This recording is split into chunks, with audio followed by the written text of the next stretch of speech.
Hello and welcome to the Saluki Gamescast. This is Monday, May 9th, 2022, episode 11. My name is Justin Young, and joining me, as always, are Alicia Utecht, Ryan Freels, and OJ Duncan.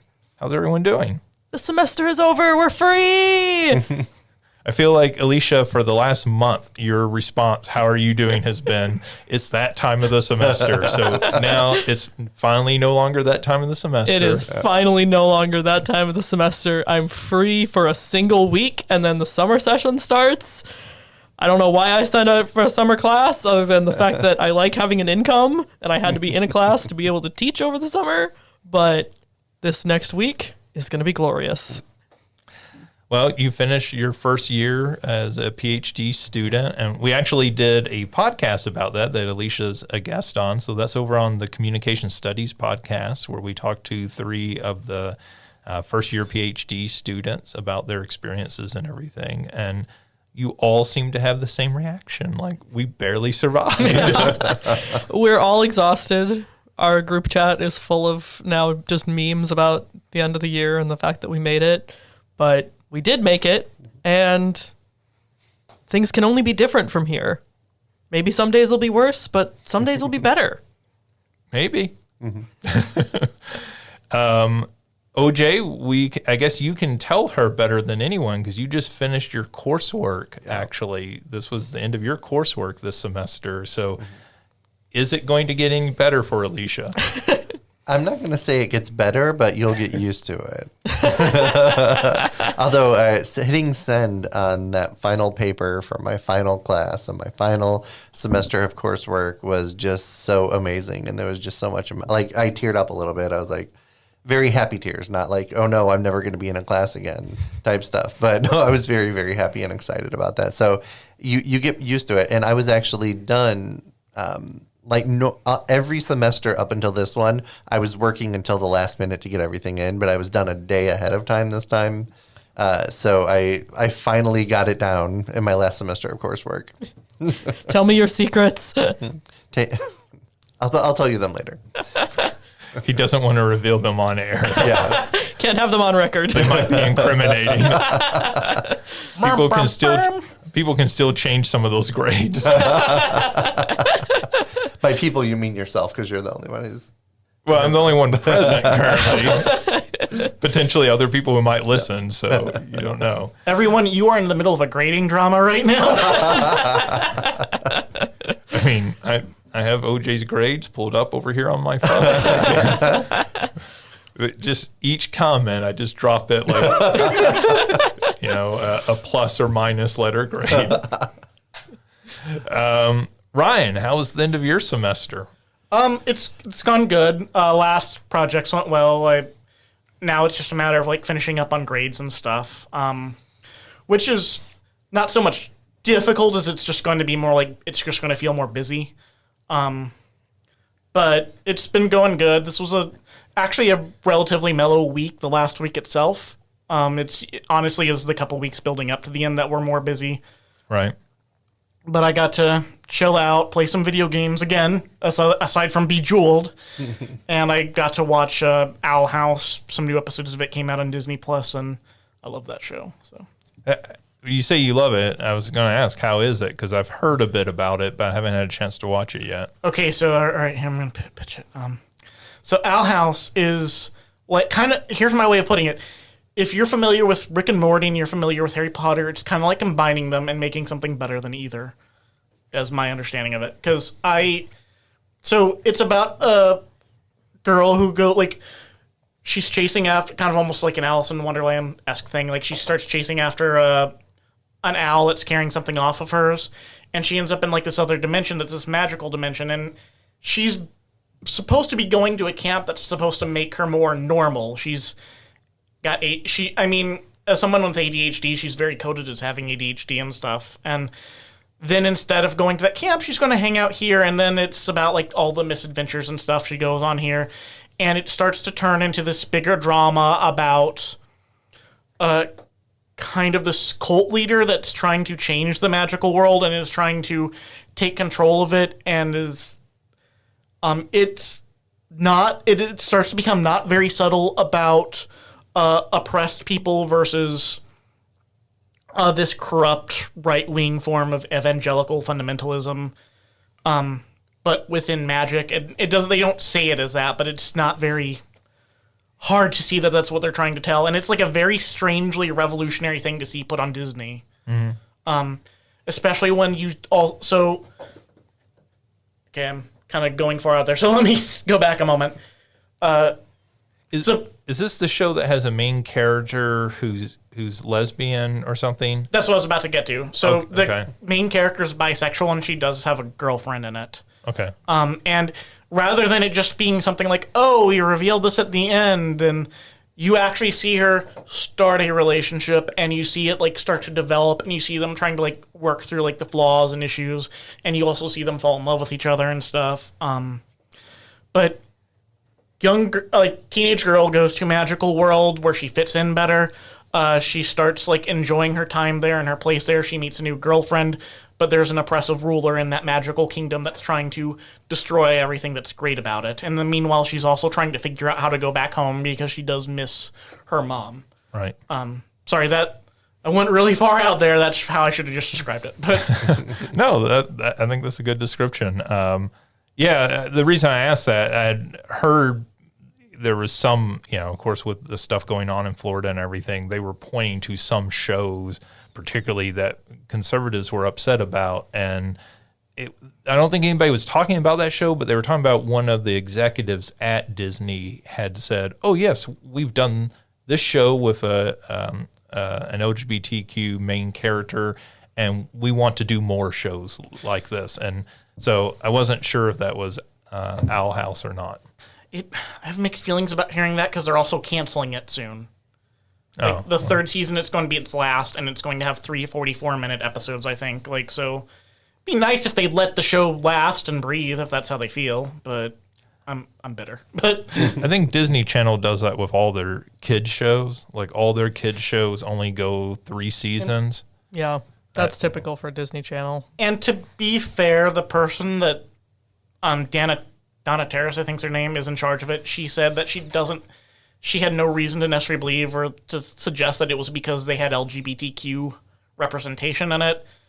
And like you said, like oftentimes it lasts like maybe 3 seasons, but it still strikes me that it was axed earlier than they were hoping for it to be, and Sure. that like the third season got cut down.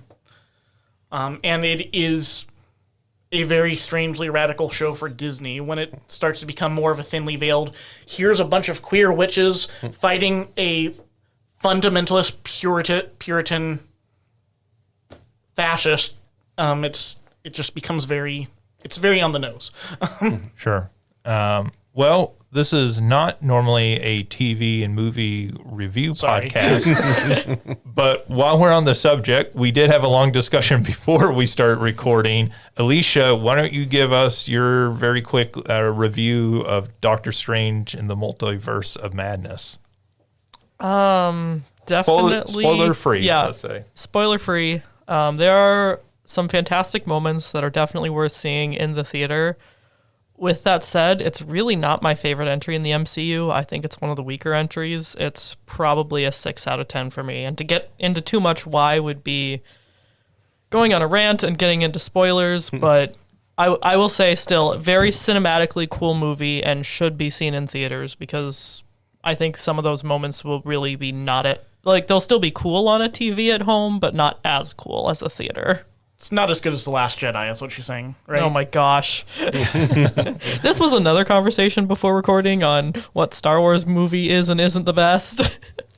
And I'll just add, I really enjoyed Multiverse of Madness, but that may just be part of my enjoyment comes from the fact that it does feel very different from a lot of the other Marvel movies, and at this point, that's what I'm looking for out of a Marvel movie more than anything.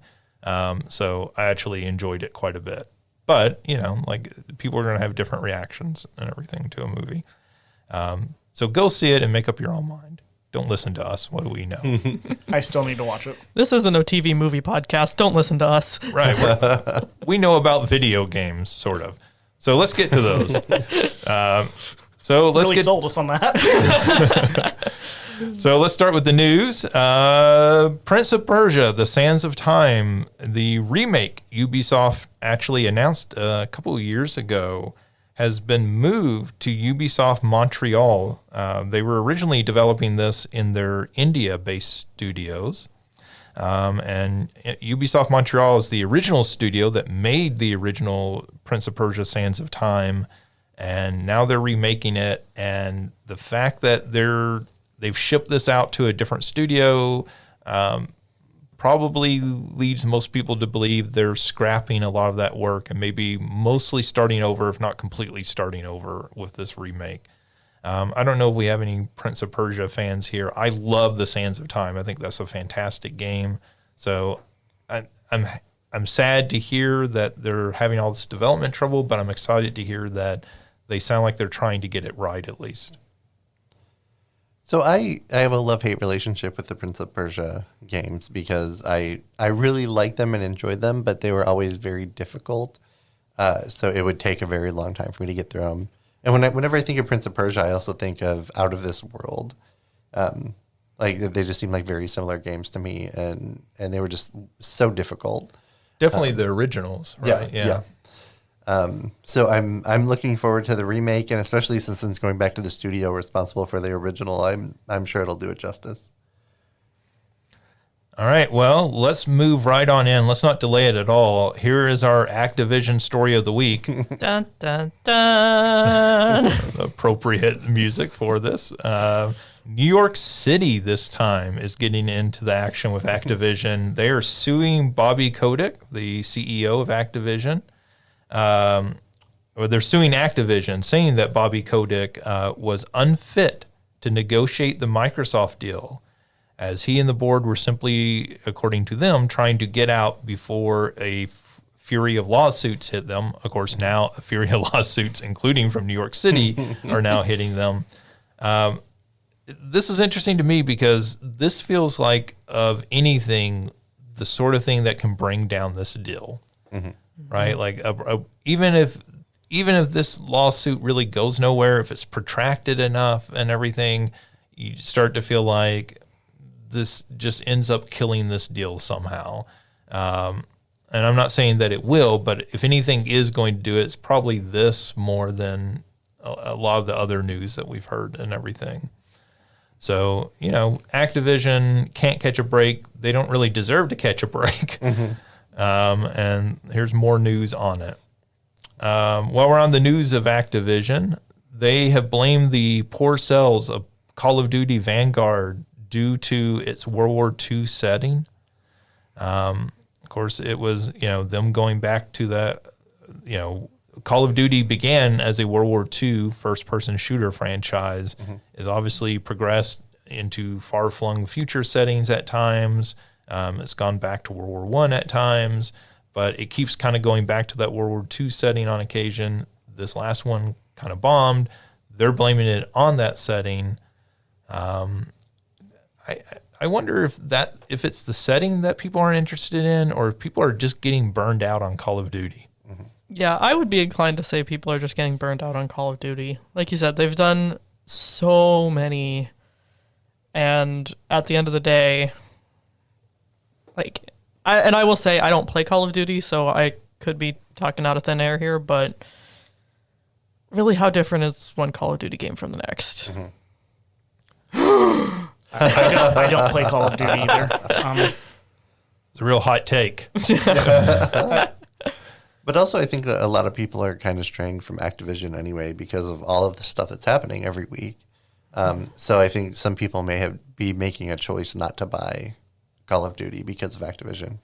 I think it's weird to also blame the setting of a game. Like the setting actively made, actively did the problems. Like the setting's something you put in the game. It's not going to be at fault if the game doesn't work out.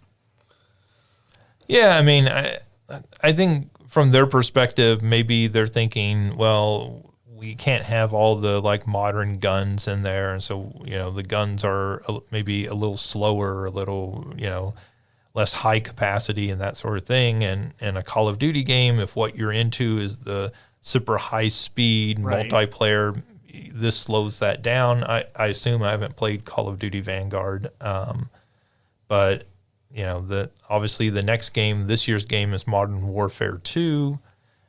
So they seem to be going back to more modern games. I guess the hope is that is what players are actually looking for rather than these older games. I think people are just looking for a good game at the end of the day.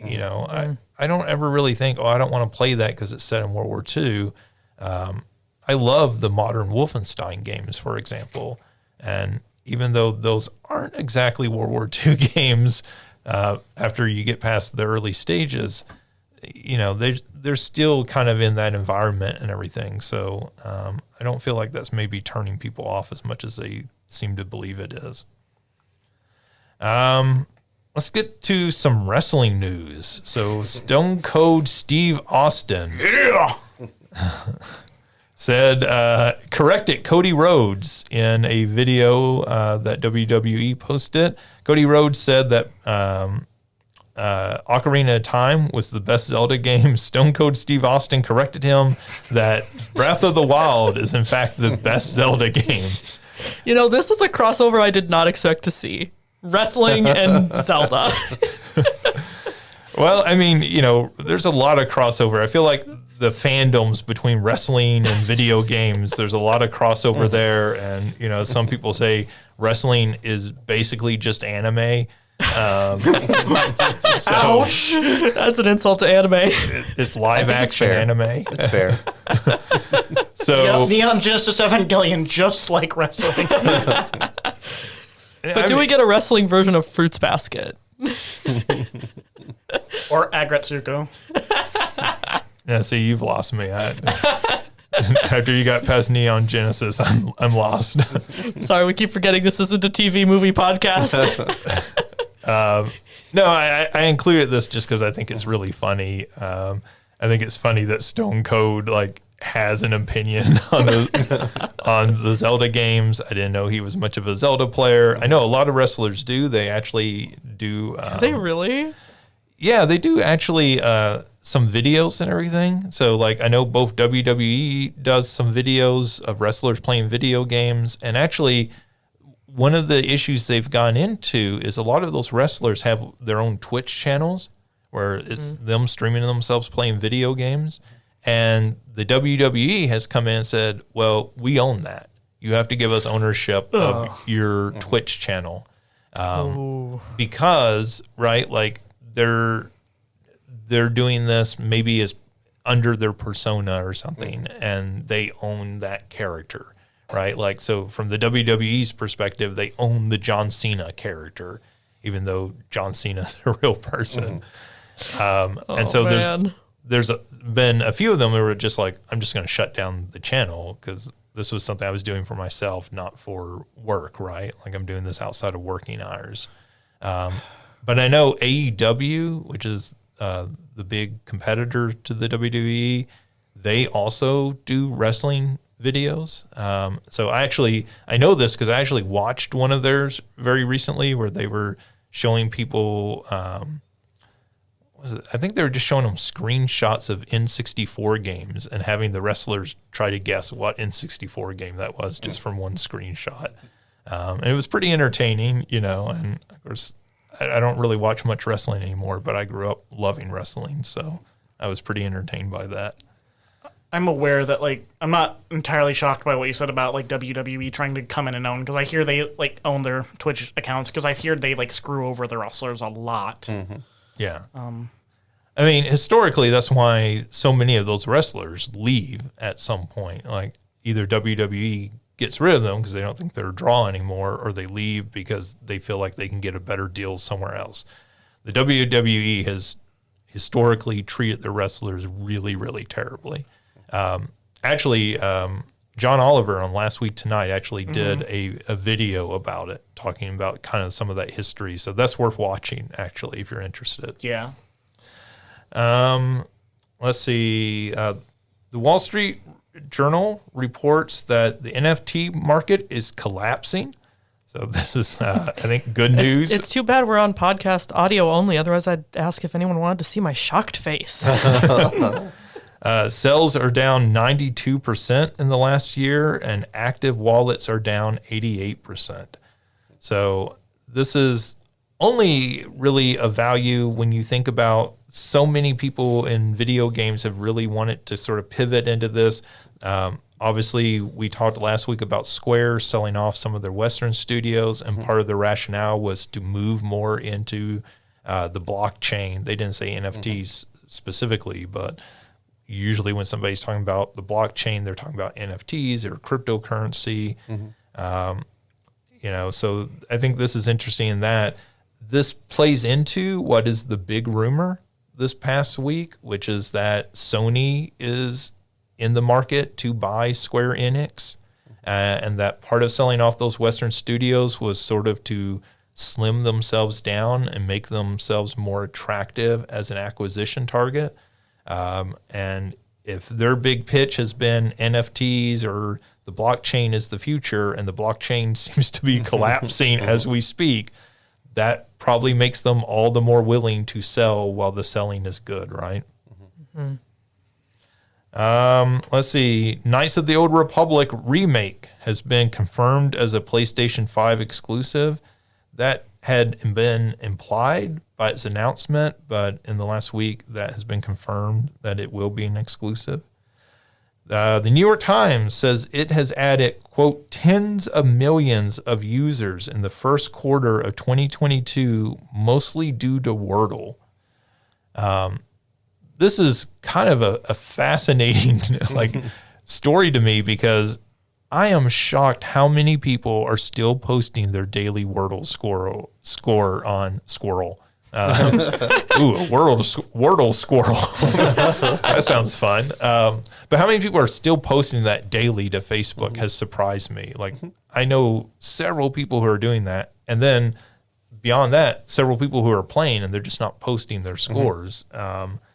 So, this is kind of interesting to see a large mainstream kind of old media company saying, hey, video games are driving, traffic to us. They're potentially a way to save print journalism, which is not something you would normally think of.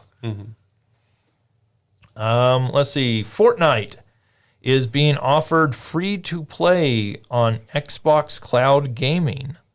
So Fortnite is already obviously a free to play game, but you can play it for free on Xbox Cloud Gaming. So you don't have to have an Xbox or have it installed anywhere. You can just stream it over the Xbox Cloud system. Oh, yay. All right. Well, Ryan, we know you're our biggest Fortnite fan. So are you going to play this streaming? No. No clever retorts, just no. Bungie this week came out in support of upholding Roe v. Wade. And I only put this in here because they're really one of the only video game companies I've heard make a public statement in the wake of the leaked news that the Supreme Court was getting ready to overturn Roe v. Wade. Bungie came out, and of course, the response on social media was stick to games, shut up, we don't want to hear this. And Bungie was like, this applies to our employees, and we're not doing this because we just want to take a political stance. We're doing this because we're sticking up for our employees. And I thought that was interesting, particularly given that they're currently in the process of being purchased by Sony. And, no one else at Sony has made any public statements as far as I'm aware. Reggie Fils-Aimé, the former head of Nintendo of America, did an interview about his new book that has come out. And he stated as part of that interview that Mother 3, which is Earthbound 2, to those of you who maybe don't know it by its Japanese title. This is the Game Boy Advance sequel to Earthbound on the Super Nintendo.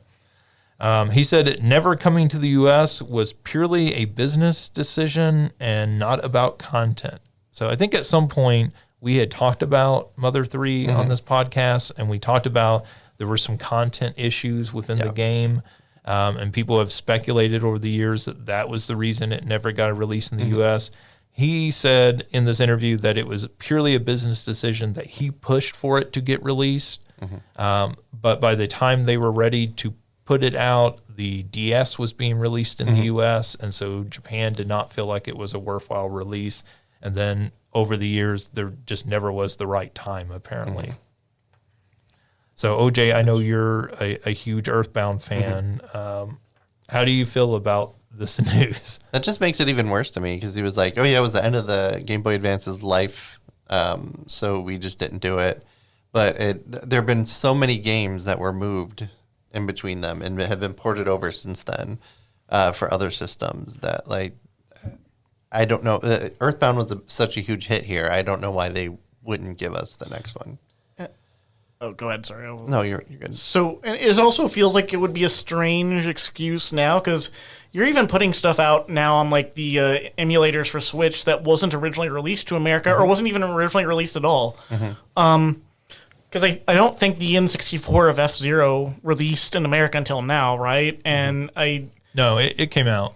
Oh, it did come originally out? on the N64, yeah. Okay, But never there definitely are some titles on there that were Japanese only. Right, and like I think Star Fox 2 on the Super NES, that wasn't even originally released, was it? Right. So I think you have if you are releasing stuff that was originally only released in Japan and stuff that wasn't even originally released beforehand, I feel like you have a hard excuse for why you can't release Mother 3 now. Right. Yeah, that I think for me is also, it's like, okay, it was purely a business decision then, but how long has it been since then? How long have people still been asking for this consistently over the years? Like, what are you doing here? Yeah, I mean, I think we had the leak about Game Boy and Game Boy Advance emulators coming to the Switch potentially sometime soon. I think if you are announcing that, say, this summer, and you're announcing, as we talked about, that maybe the Game Boy is coming to the base plan and that the Game Boy Advance emulation would come to that expansion, more expensive plan, then how do you get people to pay for that? Mother 3, to me, would seem like a really good way to do that.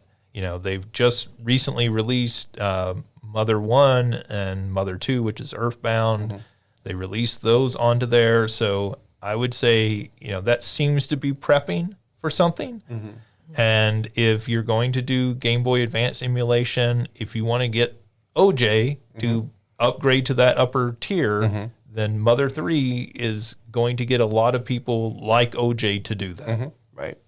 Like, if they released Mother 3 as a game just by itself, I would pay like $60 to $80 like I would pay for any normal title for that game.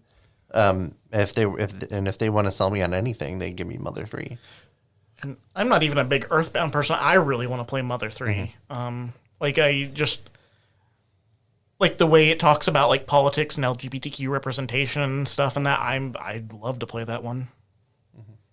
Yeah, I mean, I think there is a pretty big fan base that Earthbound has built over the years, and you know, just even through all the memes and everything, and through the inclusion of those characters in the Smash Brothers series, I think it seems like the perfect time. And if you really want to get people to upgrade to that upper tier, this seems like the game that'll do it really more than any other Game Boy Advance game, except maybe the Pokemon games. You know, I could see maybe those, but Yeah, I think the Pokemon games would get people on nostalgia, but also with the Pokemon games, you know, you still have the people who are like, well, I have my Game Boy Advanced, I have my Game Boy SP and can play it on there.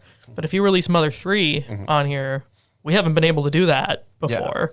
right.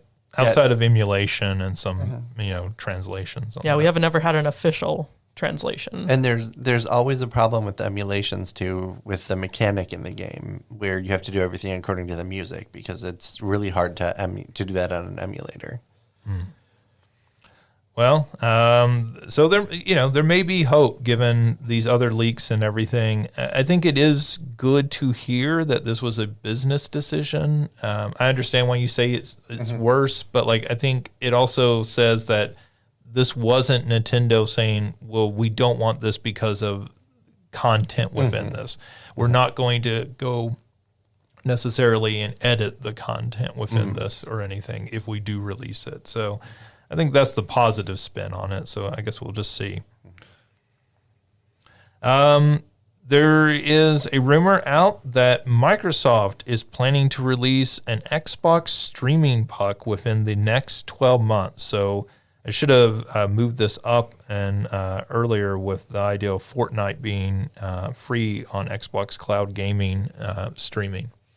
But anyways, the idea here is that this would be a device sort of like a Fire Stick or a Roku that you would plug into your TV, and it would have no real gaming power in it. So it's not going to be the equivalent of an Xbox Series S or anything like that. This is going to be much more like a $30, $40 streaming device. You plug into your TV and it streams games on the Xbox through the cloud gaming service. So not, maybe it would stream from the Xbox that's in your living room to your bedroom or something like that. But it would also just stream them directly from Xbox servers if you wanted to play games that way. And I think people have wondered for a while if they're getting into streaming games, why not do this? So this seems to be Microsoft finally getting into doing this potentially. This would be something fairly cheap, so again, under $50 most likely, so that it would be the sort of impulse purchase potentially. The one caveat I would say with this is to do game streaming pretty well, you have to have a pretty fast internet connection. So I've tried this at my house and with some varying results, but with the Xbox Cloud Gaming specifically, it works pretty well, but I'm on a gigabit internet connection. So, if you're on a particularly slow, certainly, dial up, this is not going to work at all. Justin, you just gave me war flashbacks. Dial up. But even when I was streaming, it stayed playing fairly consistently, but you would see some pixelation and everything occasionally.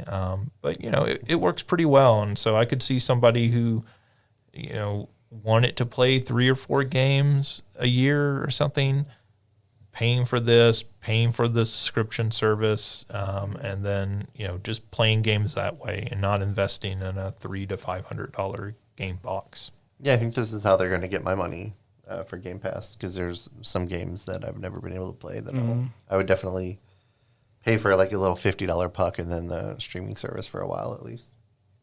Yeah, I mean, it seems like a really smart idea.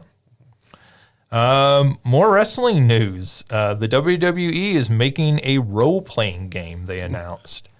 Now, I will buy this and play this. I was going to say, OJ, before you get too excited, I'm guessing this is probably going to be some mobile game and not like a full Final Fantasy with John Cena and The Undertaker in it. But that is the game I think we all really want. Oh, absolutely. Absolutely. Square Enix is like, we're dropping Disney, we're working with WWE now.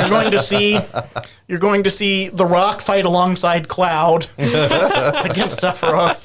Just put The Rock in as Barrett and you've got the game. We could call it Kingdom SmackDown.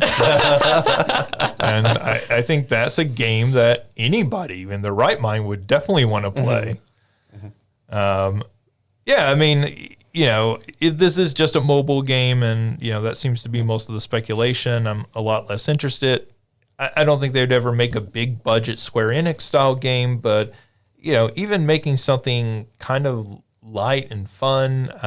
Last week we were talking about how you could make different Animal Crossing style games, and I talked about the Mortal Kombat characters. Man, I'd love to see an Animal Crossing style game with professional wrestlers. And then occasionally, like at the end of the week, you have to, put on a wrestling match and you're kind of booking it with the different inhabitants of the island. That'd be a fantastic game. I'd love to play that. I feel like wrestling needs to have more fun with their characters. Like they used to do that. They used to make kart racing games and crazy stuff. So I'd love to see them do that again. Well, they just need to make sure that they include suplexing a train and that the train is actually upside down while they're doing it. That's how you're going to get me to buy this one. And they need a wrestler who just says, chaos, chaos. Get OJ to voice that wrestler. You now have a wrestling persona. Another one. No. Queen Elizabeth's Golden Wii, which sounds horribly dirty with no context. Her Golden Wii is up for auction. So to give a little back context to this, apparently the company THQ made a gold-plated Wii that they gave to Queen Elizabeth. She could not keep it for legal reasons. So I don't know exactly what that is. I mean, there are certainly legal issues around like the president, what the president can accept. So I assume around the queen, there are legal things around what she can accept as a gift and everything. Yeah, there's an ethics gift policy for the royal family. Yeah, that makes sense. And I like I that just we're love how dramatic it is. For legal reasons, she cannot keep it. I mean, I don't. Look, we would all love to see video of Queen Elizabeth playing Wii tennis with a gold Wii. Speak for yourself. I want to see her play Resident Evil 4. I want to see her play Mario Kart. You remember when they made like the steering wheel Wii remote holders? Does she get a gold one of those too? I don't know, since it's THQ making it. Probably not, since they didn't make that game. But yeah, so apparently this went back to THQ, which I think is really, I think it's the funniest part of the story, that THQ gives this gift of this gold-plated Wii, which was apparently like $1 million gift or something, and it just gets returned to them. It is the worst case of like re-gifting possible. And apparently this just sat at their headquarters until they went out of business. When they went out of business, somebody acquired this, a collector acquired this, and now they are putting it up for auction. And apparently early on, the auction is very, very low. I think they were expecting to get into the hundreds of thousands or millions of dollars, and it is apparently in just the thousands at this point.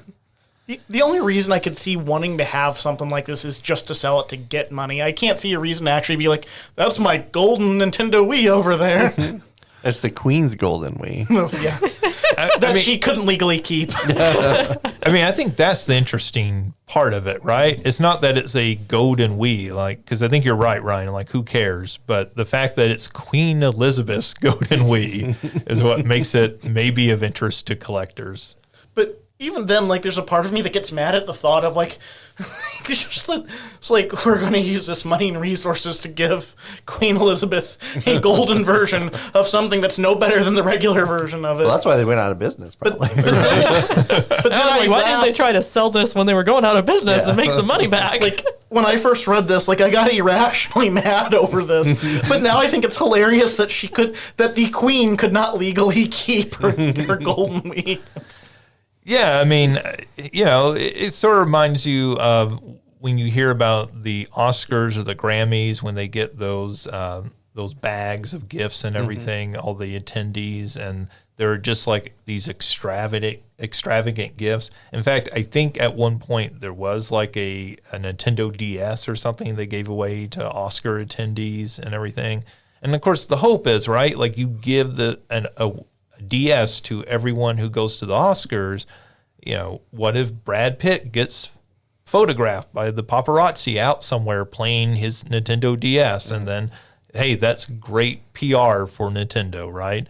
So all these companies give these extravagant gifts, you know, sometimes just crazy price things like, you know, $5,000 watches they give away to people. And this reminds me a lot of that, right? Of we're just going to give somebody a crazy big gift in the hopes that this turns into good PR for us. Donate generously to the Celebrity Gaming Foundation. Seriously. Celebrities need games too. They don't always know what to buy themselves, even with all the money, so buy it for them. There's a lot of downtime on a set. do you really want Julia Roberts alone in her trailer with nothing to play? Just like the thought of like just this image of Julie Andrews like just sitting there sadly looking at a wall with nothing to do. Sarah McLachlan playing in That's the what I was background. just gonna say. Except it's actually Sarah McLachlan. She's actually over in the corner because Julia Roberts can afford. And then it's just Someone like walks up with the DS, hands her Nintendogs. It's like the sad black and white image. Like That's what you hand to Sarah McLachlan is Nintendo. That's what I was saying. Be like, just you can save these dogs. a lot of shots of like sad, bored celebrity faces. Like while Sarah McLachlan sings. Yeah, I mean, yes, that is what I hope is actually going on with celebrities. is a lot better than what apparently really goes on. I don't know if you saw the news about Fred Savage over the weekend. Fred Savage was fired from the New Wonder Years for apparently inappropriate behavior, which he has been accused of in the past before. So, more That's disappointing. disappointment in celebrities. Yep. Let's move on Our to TV movie session has now ended. We're I'm a just saying Gamecast. we can bring that around by talking about the Power Glove and how it's so bad. right. So, there you go. We'll bring it back with the wizard to video games. By the way, Wizard reboot starring Chris Pratt. Oh, jeez. As like a 10-year-old boy. Yeah. Is he going to be playing a 10-year-old boy Oh, in that's that? creepy. So, speaking of older video games, the Strong Museum of Play in Rochester, New York, they have a really extensive big video game exhibit there. And one of the things that they've been doing over the last several years is they established the World Video Game Hall of Fame. And each year they get a selection of nominees and they pick a few of those to induct as part of this. So they announced the inductees for this year, which are Miss Pac-Man, Dance Dance Revolution, The Legend of Zelda, Ocarina of Time. Stone Cold would disagree with that. And Sid Meier's Civilization. I think those are really solid choices. Yeah. Yeah, all good picks. Yeah, I mean, I think those are fantastic choices. Those are all, I think, certainly the Ocarina of Time is one of the most influential games at establishing the sort of like rule and play set for 3D games. Sid Meier's Civilization has, spawned off a whole like subgenre of strategy games that kind of follow in the footsteps of the Civilization games. We're actually to Civilization 6, I think, is the new one coming out. So Miss Pac-Man is still, one of the most profitable, best-selling arcade titles of all time. And Dance Dance Revolution was just one of those games that really brought in new people into games. And you still see, I remember, say 15 years or so ago, I remember it being a big deal that a lot of more affluent schools were going out and buying Dance Dance Revolution arcade cabinets and putting them into schools for like gym activity, as a way to get kids more active physically and to make it more fun for them because, I don't know, I guess these kids don't like dodgeball. But, Some of us get hit in the face, Justin. I've apologized for that, Alicia. This is in the lost episode. Donate generously if you want it to be posted.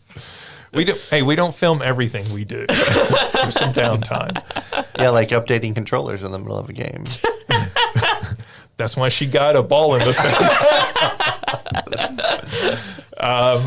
But, even here on campus, over in the esports arena, they have a couple of these machines and everything set up. So, it's a cool game, and there's really nothing else quite like it still to this day. And, Dance Dance Central, I guess, is the closest, and that's on VR and some other things. But, all four of those games, really important, really influential, really successful games. I don't think anybody would argue with any of those.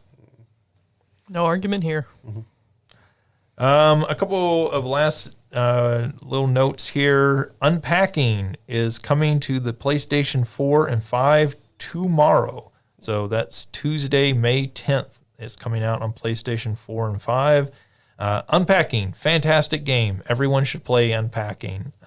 It won actually the... I don't know if we covered the winners, but we did talk about the nominees for the gaming awards, gaming awards, and that was one of the nominees. It actually won an award as part of that. I think it won the best representation award. But that's a fantastic game. A game I really enjoyed this last year. It made my top 10 of the year list. So people should check that out now that it's on more systems. And last note here, EA, just today this was announced, has renewed their deal with, and I did not know this was a thing, Middle-earth Enterprises, which apparently oversees the Tolkien franchise of all the Middle-earth and Lord of the Rings and Hobbit books. They have renewed their deal with them and at the same time announced a new game for mobile called Heroes of Middle-earth. So I don't know. Do we have any big Tolkien fans here? I am a massive Tolkien fan. Like, I reread Lord of the Rings every year. That Really? kind of fan. So are you going to play Heroes of Middle-earth? We'll see. I am not particularly optimistic about a lot of things that are happening with... I know we're not a TV movie podcast, but the Amazon show I'm not particularly optimistic about. I think I'm going to withhold judgment until we have a little more information on this new Heroes of Middle-earth game. I'm interested. I don't know if I'm excited. Right. And I've been meaning to get back into like the Lord of the Rings trilogy and like going back and watching that. I'm just not. I think I'd be more excited maybe if this was like a bigger game and not a mobile game for such a big fantasy setting. Sure. I'm not like I don't think of it and like for a mobile game I want something like that's more of like a puzzle thing for like a phone. For me personally, that's not like anything against mobile games, but yeah, it just doesn't sound for me. Yeah, I think since it's Electronic Arts and they are renewing this deal, I would really love to see them go back and do something with the PlayStation 2 trilogy of games that they made that went along with the movies when they were coming out. Those are kind of hack and slash games, but they're really good, particularly the latter two, the Two Tires and Return of the King. Return of the King. Yes. Well, if I remember right, the Fellowship game even took aspects from the book that weren't in the movies. That's probably true. I think they did flesh out them a little that way. But those second two games in particular, the first one's fine, but those second two are really good games for that time. And Yeah. I'd love to see them go back and remake those or remaster them for modern consoles and everything, because they're really unique games and really fun. And, I think I remember them like just doing some interesting things, particularly as they went along with those. Yeah, Lord of the Rings is one of those series that I think deserves to be adapted into a good video game because, a TV show and a movie only has so much time. Right. Even watching the extended editions, it still cuts out half the book. Mm-hmm. Whereas a video game can be set up to, okay, put 300 hours into this. So I feel like if they were to go whole hog on this and make a detailed video game adaptation, like you said, potentially remaking the PS2 ones or just coming back and starting over, that would be something I would be excited about. Right. And something. Are you finished? No, you're good. Sorry. So something else I think would be neat maybe is like.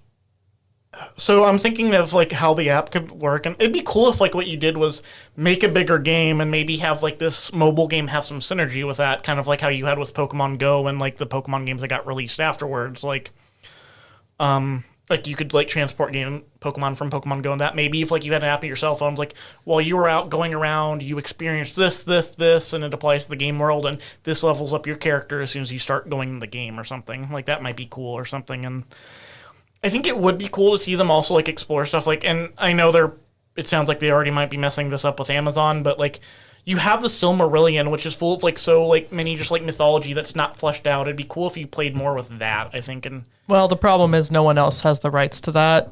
Okay. The rights to that belong strictly to the Tolkien family, and Tolkien himself was not a big fan of anyone else doing anything with Lord of the Rings. So I don't foresee any movie company or game company or anyone who's going to do any kind of adaptation getting the rights to the Silmarillion. I mean, some of that is adapted in the Hobbit trilogy. They took parts of it, but Right. the Silmarillion as a whole, like the aspects that were put into the Hobbit movies were still referenced in the Hobbit novel. Mm-hmm. Whereas if you were to do a full-on Silmarillion adaptation, it's just not possible with... You know, I know several of Tolkien's children have passed away, and so now it's becoming more of like his grandchildren maintaining the integrity of the series and keeping those rights, but I don't foresee those rights being sold off anytime soon. That's disappointing. I just want them to do a remake of the Commodore 64 game of The Hobbit, which is the first one I ever played. And I know they'll never do that, but that's the game I like remember. And so there's part of me that's like, yeah, they should redo that. They should like really go in and expand that. Justin's favorite game, everyone. Not a favorite, but maybe a favorite, at least for that system. His room is covered with posters and fan art of it.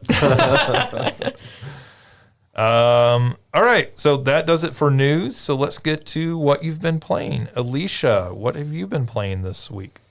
Not a lot. I've been swamped with writing final papers and grading and all that. So this was the week that I mostly just played mobile games. I've been playing, for quite a while, I've been playing the Pokemon Cafe Remix, which is just a very sweet little game. You know, you run a cafe and Pokemon come and you get to like make them drinks and food, and each Pokemon... What sort of drinks are you making them? Like milkshakes or like alcoholic drinks? Like an EV latte and stuff like that, you know, cute little things. And how much gin is in an EV latte? None. This is a children's game. But it's really calming. It's really nice. You know, as they come back, you build up your friendship level with them, and then they join your staff, and each Pokemon has a different ability and different specialties. So it's a very chill game. It's nice, and I can't sit and play it forever because it gives you, you know, you have your lives, your hearts. You have 5 hearts, and then it's a 15-minute timer for your heart to renew unless you want to spend money, which I don't want to do because I'm poor. And if you're going to spend money, it's not going to be on Pokemon Cafe. No, it's not. Like I said, it's just a nice, chill game. Very much not something I would spend money on. So I know... Oh, sorry.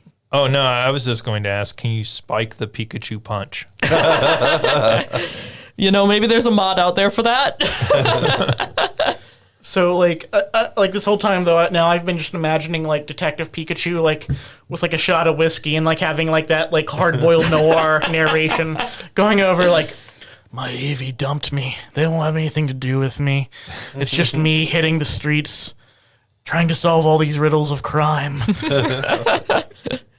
Meanwhile, you get, like, Pachirisu coming up, like, so cute, and... All right, so Pokemon Cafe, anything else? That's really been it. I'm still working my way through. I'm still on the walkthrough of Sly 3 that I'm watching. And then I've just been watching Twitch streamers. If you listen to the other podcast with the Communication Studies Department, first year PhD, I mentioned Point Crow was doing a subathon. Of course, the day that I mentioned that was the day that it ended.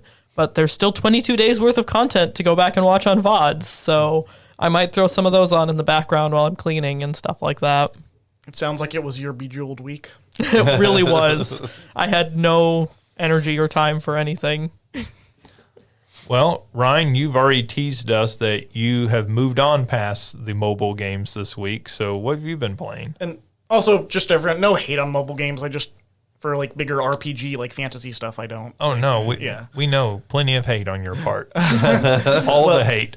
Any hate mail related to Ryan's hate for mobile games, send to justin.young@siu.edu. Dump it on him, not me. Ryan absolutely hates every mobile game. The cuter, the more he hates it. Well, I'll go away from that note. So I did actually get to play stuff other than Bejeweled this week. And so I finished If Found, the game I was talking about the week before.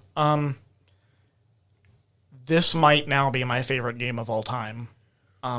That's a big thing and I feel weird saying that because it's not really much of a game. There's not like a challenge to it that like, like it's like, oh, I died trying to jump that platform, or oh, I didn't beat that boss in this RPG. It's not like that. Like everything is like easy to do. There's not really a challenge in it. But just the clever act of erasing things in it is like your mechanism. And the story it's telling, I've never been emotionally this hit by a video game story. Like, this is not just, like, one of my favorite video game stories. This is just one of my favorite stories. Like, if we're going on, like, like, up on, a high list with stuff like Neon Genesis Evangelion and Steven Universe, Fyodor Dostoevsky's Notes from Underground, this is up there with those things for, like, my favorite stories in anything. It's just...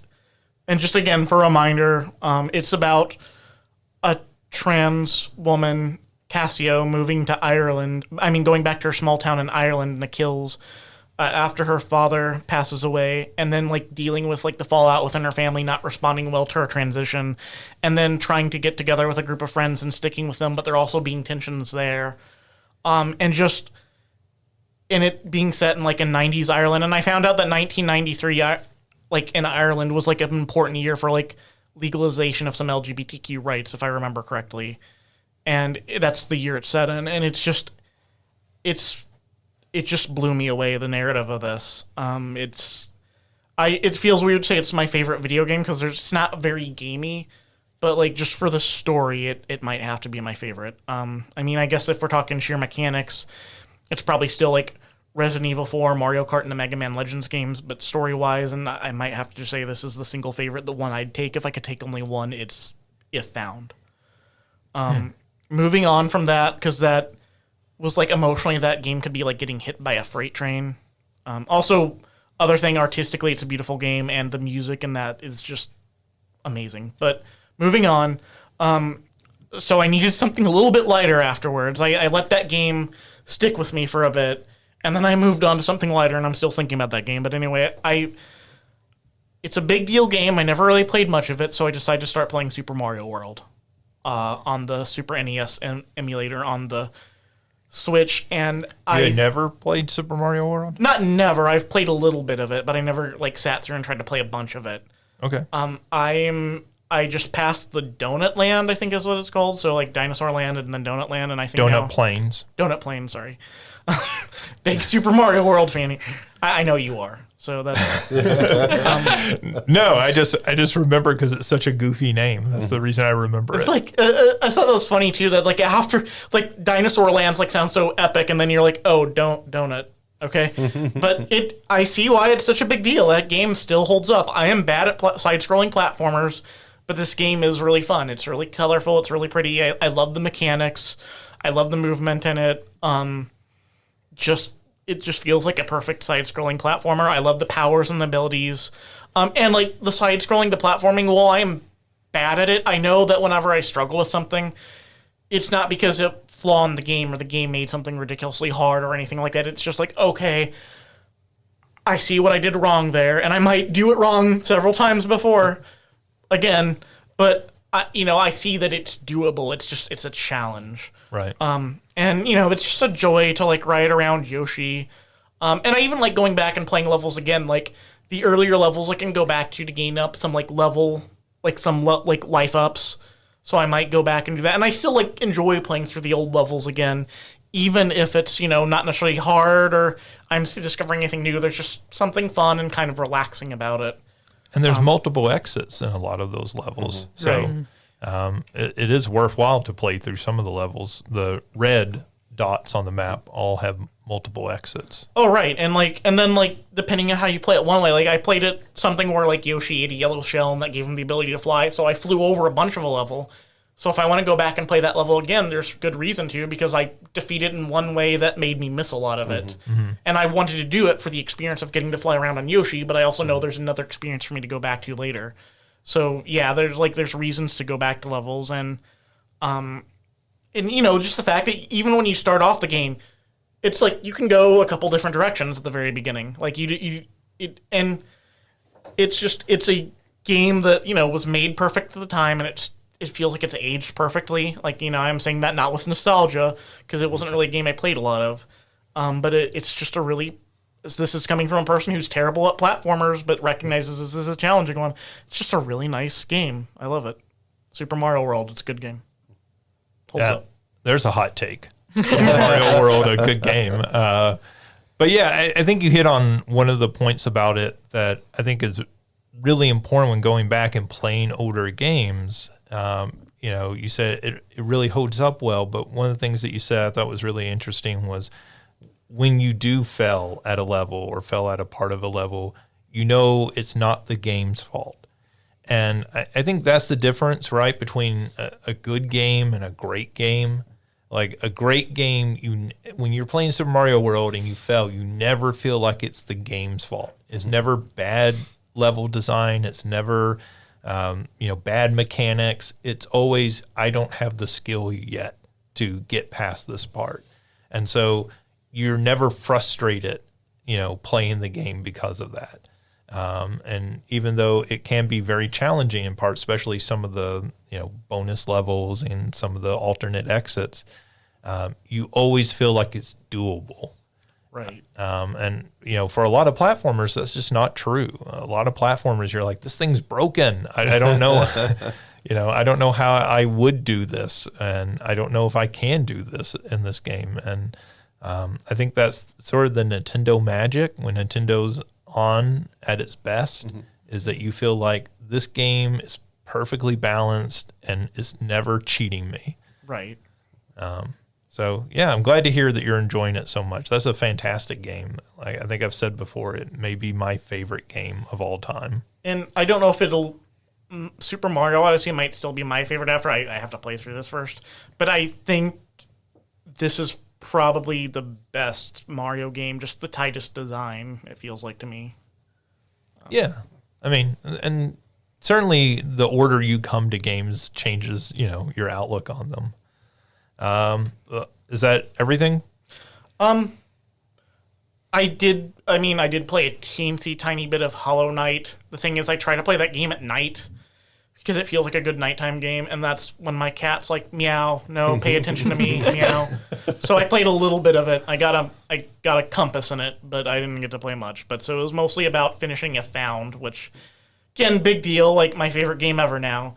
And Super Mario World, which is an amazing side-scrolling platformer. So, I'll be interested to hear if you keep at Hollow Knight, because that's a game I bounced off of, and the people who like that game love that game. So, I'm always interested in hearing people's different reactions to it. All right, OJ. So I've been playing a couple of things. First of all, the mobile games have been pretty heavily played because it's finals week, and so I just wanted to fit everything in between. So the same mobile games I've been talking about for the past few weeks. Also, I finally got back to the Pixel remaster of Final Fantasy II, which I haven't gotten very far through yet.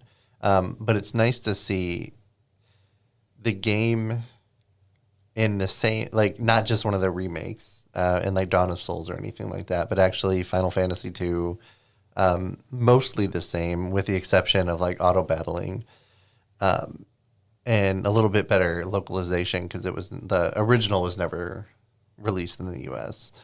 The one thing is that the system of leveling up in Final Fantasy II is different than every other game because you level up every skill by using it. And like you level up hit points by getting hit, you level up evade by evading, you level up magic by using it over and over again. So it's a little weird doing it with the auto battle now because like I just want to put everything on auto battle and go through, but then everybody has their weapon skill up and there's no magic skill up, and then I get to an enemy that's resistant to any type of melee, and it's just a horrible time. So it's a little weird having to like pay attention to skill up rather than just like mindlessly killing enemies to try and level up. And also My favorite part of Final Fantasy II is that if you want to, increase your hit points, one of the ways that you do that is by attacking your own party members. Yeah. So like it feels kind of cheating, which it kind of is, I guess, but like it is the mechanics of the game because it is entirely based on what skills you're using. Mm-hmm. And I think they kind of adjusted it to be a little better for the Pixel remaster.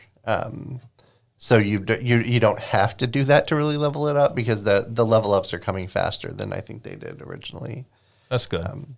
But yeah, that's one real easy way to do it. Also, you get spell level ups for casting white magic outside of battle, which I don't think ever happened before. So I really appreciated that.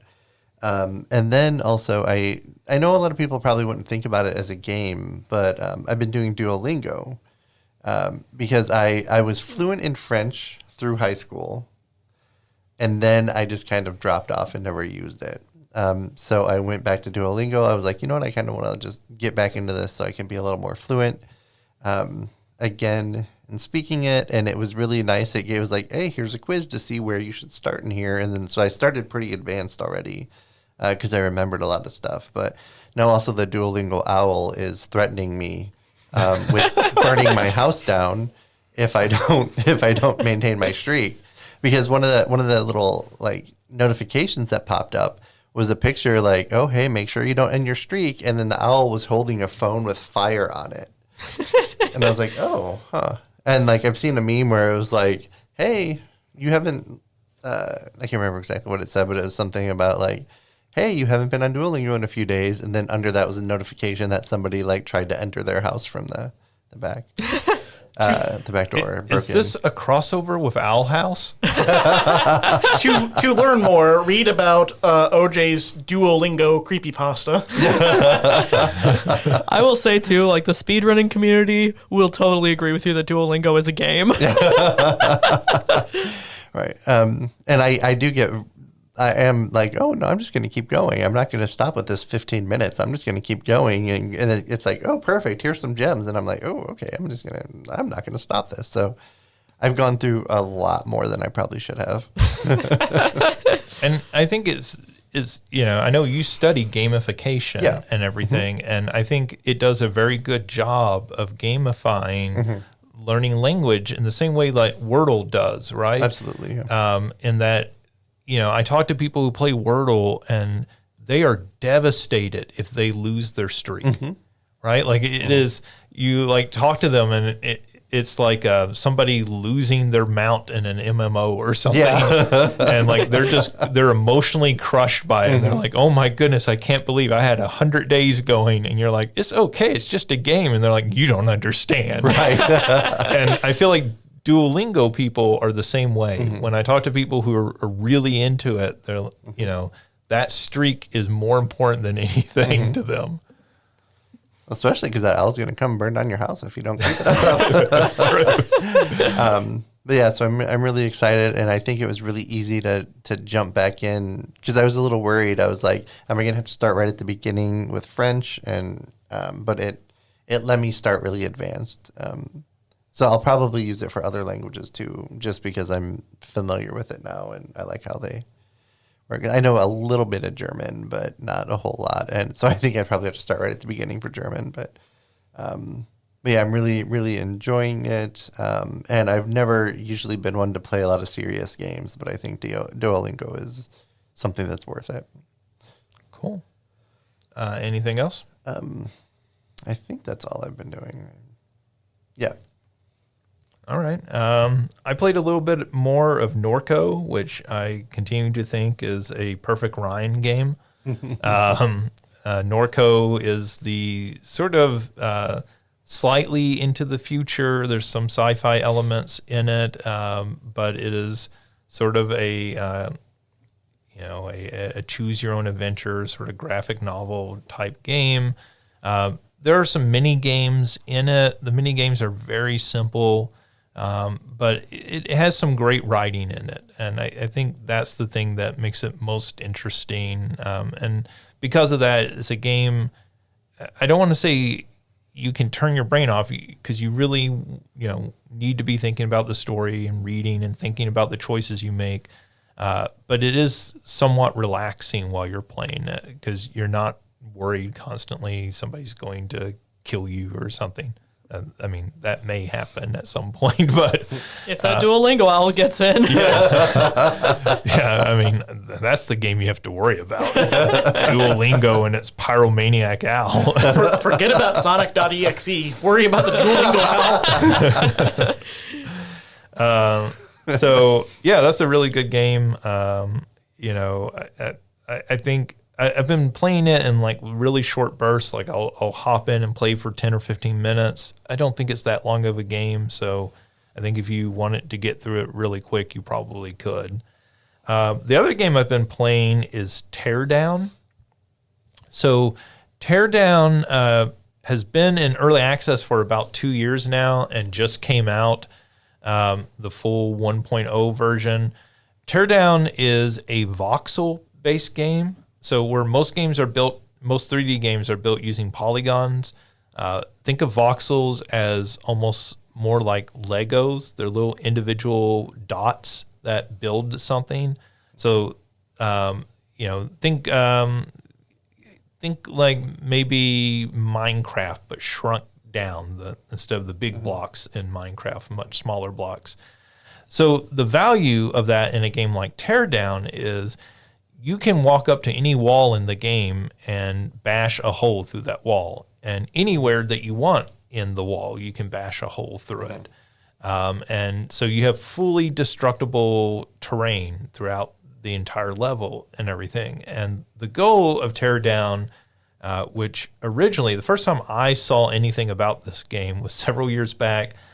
I guess the creator of it had posted a little animated GIF onto Twitter showing what this game looked like. And it just looked amazing because it was like him getting into a truck and driving through a building and the building like being, torn up exactly where he was driving through it and everything. Or something like that. It was some video of that nature. And so it feels like a game that was built as more of a tech showcase originally, and then he was like, okay, I have to make a game out of this. How do I make a game? So the actual levels are things like, hey, there are 3 computers in this facility of several buildings, and you have to collect all 3 of those computers. But when you grab the first computer, it's going to set off an alarm that then triggers a countdown for a minute. And as that countdown goes down, you have to then get the other 2 computers. So before you do anything in the level, you can go in and sort of destruct things. So like you can bash a hole in this wall so that you can run out it instead of running all the way around to the door out of the building. And so you're basically setting up almost like a first-person Rube Goldberg machine where you're trying to run through these levels and everything and accomplish all the tasks. One of the levels has you're stealing cars, so it's almost like gone in 60 seconds. I mean, literally, because that is the premise. You have 60 seconds to get these 3 cars out of the level, and you're having to set all this up in advance and everything. So you're having to like make a hole through this building so that you can drive the car through it and everything. And it's just really a fun game. And as you go through it, you get more weapons to do the construction. So like when you start off, you have a sledgehammer, but that can't get through metal. And so then you get a blowtorch and you get eventually all these elaborate weapons to allow you to just destroy the levels. You can set a building on fire. If it's made out of wood, it'll burn the entire building down. And it's just a whole lot of fun to break stuff in that way. And it reminds me of did any of you ever play the Red Faction games? I did not. I did not. All right. So the Red Faction games, their big sales point was that you could basically destroy anything in the game. And so the first person shooters, or at least I think that was the main way you were supposed to play. I think you can play the second one. The second one's called Red Faction Guerrilla. You're on Mars, and it'll be like, hey, here's the bad guys over here. You need to take out their weapons depot. And you can go over and just like knock over a silo and it'll fall and crush the building, and like the entire environment's destructible.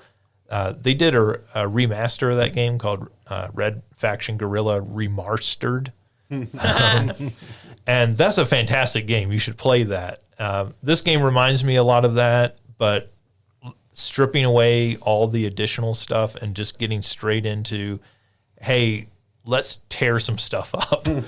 And I know that sounds really simplistic, but it just, it reaches something deep down inside, that like sort of Beavis and Butthead element in myself of like, fire, like you just want to set something on fire and watch it burn. And this game is just really a lot of fun for that reason. And there's a huge modding community. I haven't played with it yet, but like they've modded in like a scale replica of New York City, so that you can go in and basically destroy all of New York City. And they have the International Space Station, and it has gravity and everything worked into it, and you can like be on the inside of that, breaking the outside walls, and it creates a vacuum. And like, so they've done a lot of really cool things, and the actual game is fun enough, but it's that destructibility and the fact that people are modding it now, it really does kind of make it feel like Minecraft in a lot of ways. Of people are going to build all sorts of elaborate levels. They're adding all sorts of cool new weapons to help you, like things like chain guns and everything, to make it more fun to destroy these levels. So yeah, and it's just a really fun game. It's only on PC at the moment. I could see them doing an Xbox Series X or PS5 port at some point. I don't know that Switch could run it because it is doing so much calculation of the environment as it destroys stuff. But my understanding is it'll run on a pretty low-end gaming PC, so like a 1080 or so for the gaming card. So if you have a gaming PC, you can probably play it. And I think it's only about $20 on Steam, so it's not super expensive. But it's just a whole lot of fun to play around with and everything. So I'm not super far into it because I keep getting distracted and just being like, can I tear this up? Can I make this happen? All the destruction, or should we say chaos? Yeah, it is very much a chaos sort of game.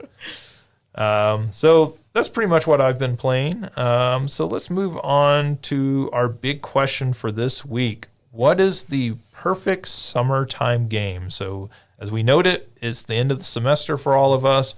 We're about to head into the summer. Alicia, you're teaching in summer class. I'm teaching in summer class during the May semester. So I think all of us have summer on our minds. Mm-hmm. So what is a game that you think is just perfect to play, or maybe even just reminds you of summer, and so you like to break it out during this time of year and play some of it? And Ryan, why don't we start with you? So I thought of this a couple ways. One is just like a game that has a summer feel. And I think a lot of the Mario games have like sunshiny parts, and like there's also obviously like other seasons that go on in them, but like there's like those different levels with like fall or winter or vibes or stuff. But there's usually a good summer feeling to a lot of them. But the one in particular that struck a chord with me thinking about was Super Mario Sunshine. Feels like a very strong summer game, just because you're out definitely. You're out on a tropical island. It's like being at, he's literally out on vacation, although he's also being punished and made to clean up all the pollution. But that's just for the the level design and what world you're in, and the fact that you're constantly in like this tropical space. That feels like the perfect summertime game for me. Assuming you have access to it, because I know they re-released it in that trilogy set, that All-Star set for a while, but I don't think that's still out. Well, there's the beaches and there's the amusement park, like all things that you associate with summer. I think it was it Island Delfino? Is that what it was? Right. Yeah. Yeah. Yeah, I think that's the perfect summer game, like in terms of like just atmosphere and feeling. I think you could also go to a lot of the other Mario games because they always have like bright, sunshiny levels. But this one's like consistently right that. That's a really good choice. And thank you. And the other way I was thinking of is like if you're thinking of a summer game in terms of I'm on vacation, I have a lot more time. I think a lot of RPGs would be a good choice. And right now, one I want to get back to is because I started it before we did this podcast, but then I also stopped it before we did this podcast because getting caught up with other things like as far as schoolwork and goes. But Dragon Quest XI comes to mind as like a good thing because it's a big long RPG, and so that will, if you have a lot of good time during the summer, not everybody does, but. And you want a big game that you otherwise might not be able to do as easily. That might sound like a good time for an RPG, and one that I can think of would be Dragon Quest because it's like a really bright, beautiful world from what I've played of it. So, and there is a Switch port of that, so it's a game you could take, while you're outside. Setting in the backyard or something. You could take that and play a little bit of it and everything. So it's not like chaos. It's not going to, tie you to the TV and you're inside or anything. So. Right. And if you also think of summers like hanging out with friends and stuff, a lot of people describe that game as having a lot of hang-outitude. You can just go around in the cities and hang out and look around at stuff. And, I think that would be a really good choice. And plus, if you want a big 3D game, pretty 3D game, you can have that. But there's also a different mode you can switch onto it where it looks like just a classic pixelated Dragon Quest game. Like you can play in the big high-tech 3D graphics, or it's also just a really pretty retro pixel, like something you'd see on a Super Nintendo game. Sure. All right, OJ. So I have two answers for this as well. The first is what I'm going to be playing through over the summer is I know you're going to be surprised with the Final Fantasy series. But no, I was thinking about it's been a while since I played through, so I'm going to play through the Pixel remasters and then just go through the rest of the numbered games and also Mystic Quest, which I think is a really solid game and I think should have been included in one of the numbered ones, but it was just made for a U.S. audience. And then second is when I think of summertime games, I think of Pokemon Go. And like the summer that Pokemon Go was released and everything was perfect in the world for a little bit. But yeah, like people in my town that I wouldn't normally hang out with, we all went to like the center of town and we were putting up lures on these like 3 different Pokestops that were right there. And I met a bunch of people I never would have met before. And met a whole community here in Carbondale as well when raids started. So I really think about that summer. And I just downloaded it again and I'm planning to start playing it a little bit again throughout the summer. So yeah, that's a good get you outside game. Yeah. Alicia. Yeah, I think I also have 2 answers. Pokemon Go was one of them for me because, like OJ said, that summer when it came out, just everything was perfect. And it really, I don't know, I feel like that's one of those games that's really nice for like you said, you're not chained to your TV. Like you actually get outside and get some sunshine and go and do that. The other thing I think of with summertime games is a lot of like, I'm going to call them more chill, like group hangout games. Things like Just Dance and, what was the other one I was just thinking of? But things like Just Dance and DDR and even Guitar Hero a little bit. I feel like Guitar Hero is more of a fall game for me because so many of the songs are angsty. But but things like Just Dance and, good music. You get a bunch of people. You don't necessarily have to have a bunch of people who are hardcore gamers to really be able to enjoy those games. Wii Sports, that was the other one. Just kind of that and they just put out Switch Sports. Yeah. Yeah, they did. But I think, things like that where it's, okay, you can get a group of people together to do this and have a good time, and no one really has to be phenomenal at it. There's no parts where you have to stop and have one player only. Like, you just get to hang out with everybody and enjoy some good music. goof off. That's the summertime Gabe vibe for me. What's wrong with Switch Sports? It's lacking some of the character of Wii Sports. Okay. Yeah, I really like the character arcs and development. Just the cute little touches of like when you drop the bowling ball backwards, everyone spins and jumps, and it's just missing those little touches that Wii Sports had. It's this new favorite game, Alicia. You just broke Justin's heart. This one is very kind of almost sterile in its presentation, which I think is turning some people off because it lacks that sort of cutesy vibe that the original and even Wii Sports Resort had. Yeah, I saw a bit of it on Point Crow Subathon, and I was like, I wish my old Wii system still worked so I could just play the original. Yeah. I haven't had a chance to play it yet. It still looks like a lot of fun. It still seems like the sort of game that would be good, like you're talking about, with friends over, people. That's the sort of game I can get out and my mom can play Wii bowling, or Wii tennis. And I think there's nothing wrong with the mechanics of it. I think just for me, the nostalgia of Wii Sports versus seeing this Switch Sports is... Okay. My answer, I think several good answers so far. My answer was Windjammers. And I don't know how familiar everyone is with Windjammers. It is basically a one-on-one Frisbee game. So it's sort of almost Frisbee soccer, I guess, might be a way to describe it. And that you're throwing a Frisbee and you're trying to get it past each other into a goal area. And the game itself, originally, there's a Windjammers 2 out now, but originally the original Windjammers is very much a beach sort of vibe and everything, beach volleyball. There's some non-beach levels. But then there's also like mini games in it, and like one of the mini games is you're throwing a Frisbee down the beach and your dog's going to catch it and everything. So it's just a game that reminds me of summer. And then in the same way, Alicia, like you're talking about, is a game that's fairly easy for people to pick up and play. And so it makes for one of those kind of fun couch competitive / co-op games. And so it's the sort of game I can break out when people are coming over and everything. And I feel like, not that I don't socialize during the school year, but I socialize more during the summer and with different people. And so I always try to think of games that will make that accessible for those people, who maybe super aren't into video games to begin with. All right, that does it for this week's episode. We have a little bit of news about the podcast, so we'll go ahead and put that out now.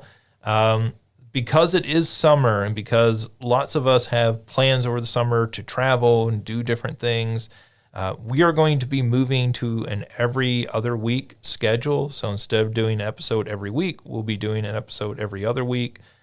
Going forward for the summer, when we get back in the fall, maybe we'll go back to a weekly schedule. We're not quite sure on that yet, but at least for the summer, that's the plan. And because people will be in and out of town, you may hear more special guests coming in and filling in as part of that, because some of us just won't be here the weeks that we're recording.